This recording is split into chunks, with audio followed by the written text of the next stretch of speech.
Hello, this is the RPG Crawler, and welcome to Indie Game Friday, the series where I look at independent RPGs for a first impression style review. This week I said I'd return to a more traditional sort of RPG, and then I encountered Stories, the Path of Destinies. Released on April 12th, 2016 on Steam, and available on Steam and GOG.com for $14.99, it was developed and published by Spearhead Games. Stories, the Path of Destinies, is a story-driven RPG, like it sounds like, with platform aspects. It cleaves a little more closely to action RPGs we've seen in the past, with a skill point system, upgrade system, and so forth, although all are kind of limited. The basic setup is that you are the scoundrelous and effing awesome Reynardo, a retired airship pirate who swore to his mother on her deathbed that you would not end your life on the gallows. A few years into your retirement, and you are quickly drawn into a rebellion against the evil emperor, who seeks to sacrifice his own people to restore the old gods, and then use their powers to grant himself eternal life.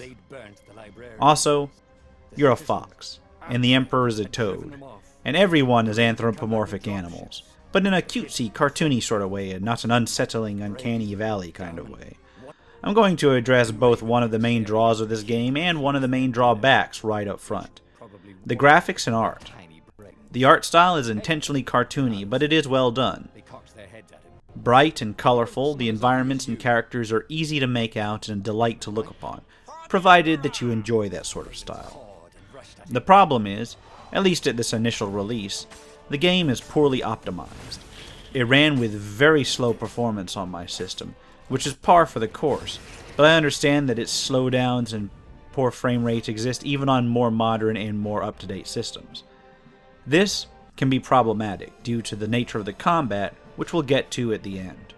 However, this is something that can be fixed, and I feel that if the developer makes this a priority, even with regard to the other bugs in the game, then it can be quickly corrected. Cutscenes are in a sort of stylized storybook presentation, and that kind of really adds to the overall feel that you're playing in a storytelling of a past event rather than an ongoing one. And indeed, the game is presented as a series of decisions in an ongoing story. Between each level, you select between a few options, which branches the story out and allows access to different areas and stages, but it can also deny you or grant you access to certain things based on the path you take. I feel that this can give the game a lot of replay value, a lot more than you'd usually think, just as you go back and play through the different branches.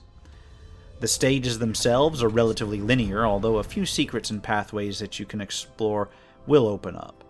There are certain platforming elements to it once you get to things like the grapple or the dash skill, but it's not at all difficult and it's not a major part of the challenge whatsoever. Which is fortunate, because I really suck at platformers. As you proceed through the game, you gain experience from combat and loot from various treasure boxes and miscellaneous clutter on the battlefield. With each level, you gain a skill point, which you can use as an altar to unlock a particular skill or improve one that you already know. Many skills are locked behind other skills, and further development in a lot of skills are locked behind things called truths, which you uncover as you go through the story.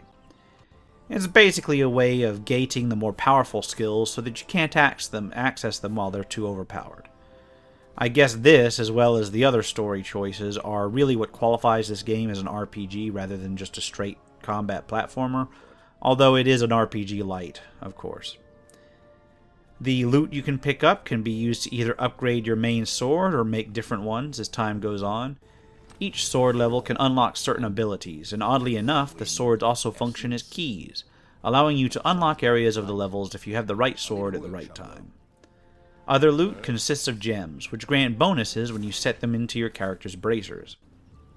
You can have 3 active at once, allowing you to customize what sorts of benefits you want to receive, at least once you find them. The gems, after all, are rare. As for the combat, it uses a sort of hack-and-slash combat system that can be repetitive at times. You focus your character in a direction and press one button to slash. This is where it's important to have a controller. The game recommends using one, and I can see why. The same button that slashes can also be used to counter an enemy's oncoming attack, which you can notice by the exclamation mark above their head. You are often faced with mobs of enemies that, if you time and aim your slashes right and effectively counter, you can generally get through with minimal to no damage. If you miss one, however, it's an entirely different story, and I've had quite a few combats where I broke the chain of attacks and then was totally owned trying to recover. Various skills and sword upgrades will modify your combat, such as a series of skills which allow you to slow time on an effective attack interruption, another that allows you to damage on that same counterattack, and then sword upgrades that allow you to drain health. Every enemy requires a different sort of approach. Ravens, for instance, can hack and slash away at, whereas those floating eye things require you to approach from behind and kill in one blow, or else they do serious damage. There are warlocks that cast spells on you from afar, and so forth. As you proceed through the story's combats become more and more complex, requiring you to think about your approach rather than simply button mash. It can, however, get a little repetitive, since you will be facing lots of these enemies, and strategic or not, the basic mechanic of pointing at an enemy and hitting the attack button at a certain time can get pretty old. Another thing I don't like is the way that certain areas will lock you in when you encounter enemies, but when you kill them, about half the time the lock behind you remains, blocking you from going back through the level. Thus, a lot of stages are one-way trips. It was also during the combat that I discovered that you can utterly bug the game out. When you get locked into an area, certain items that you can normally use are no longer usable. If you're fighting a warlock, they can teleport away a short distance. For me, one teleported into a cliff and was completely unreachable. I had to restart the level thereafter, and I was already short enough on time that I didn't proceed further. There were other areas where I got stuck in the floor after smashing something and had to struggle to pop the character back out. While not ruinous, these bugs are something to be aware of. All in all, between the slow frame rate and poor optimization, the somewhat repetitive combat, and the occasional bug that required a level restart, you'd think I would look poorly upon this game. But I don't. I love the style, I love the main character, I love what I saw of the story. The branching story paths are a neat idea, the humor is great, and the art and music are wonderful. If Spearhead Game really devote themselves to optimizing the rendering, fixing what geometry bugs there are in the game, I think that this one will show a lot of promise. I personally loved it once I got past the bugs, and if it weren't for the frame rate hiccups that made combat more difficult than it should have been, I'd most likely have tried to play it all the way through. For $14.99, it might be a little steep for some, especially considering the bugs, but if they fix those, I won't hesitate to recommend this one wholeheartedly. I will put links in the description below as usual. For now, this has been the RPG Crawler with Indie Game Friday, Stories, The Path of Destinies. If you like what you've seen, remember to leave a like, comment if you have feedback, and subscribe for more RPG content. Until next time, take care and goodbye.